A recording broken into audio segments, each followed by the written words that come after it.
Merci beaucoup, Monsieur le maire. 2 points ce soir.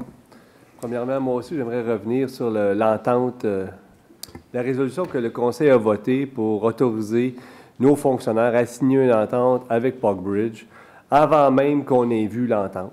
Je suis désolé, mais il y a un grave problème à ce niveau-là. Et puis, c'est malheureux, mais ce n'est pas la première fois que ça arrive. Hein. Ça arrive souvent. On vient signer un chèque en blanc à nos fonctionnaires à signer une entente avec Parkbridge. On sait que le dossier est important. On est tous d'accord. On veut tous ramener de l'eau au parc Rémiard. On sait que la problématique est importante. Ça préoccupe les citoyens. On veut aider. On veut que ça aille vite.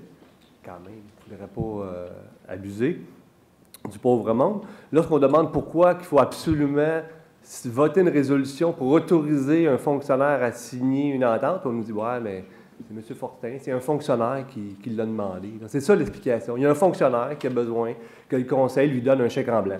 Et le conseil municipal, avec tout l'appui des disciples de M. Dolbec, avec M. Quentin, M. Paradis, M. Legrand, M. Jean Fontaine, Mme Christiane Marco Savard, bien, on a donné le chèque en blanc. On a voté la résolution pour permettre le fonctionnaire de signer une entente avec Parkbridge. Et puis, on va vous informer les citoyens quand ça sera fait, quand l'entente sera signée, mais on vous informera. C'est comme ça que ça fonctionne, la démocratie à Saint-Jean-sur-Richelieu. Mais heureusement, il y a des élections qui s'en viennent, puis tout ça va changer très, très bientôt. Deuxième point, le dossier de la 219, on vient de voter un règlement d'emprunt.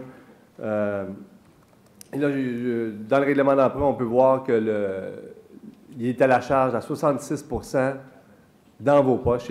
C'est les citoyens de l'ensemble de la ville qui vont défrayer 66 % du règlement d'emprunt. On vient mettre sur les rails un projet de développement. On va amener les égouts, l'aqueduc pour aller détruire un nouveau milieu naturel. Comme je vous disais tantôt, M. le maire, il faut arrêter de détruire nos milieux naturels. On a déjà trop coupé. On a démoli, on a détruit le boisier Douglas.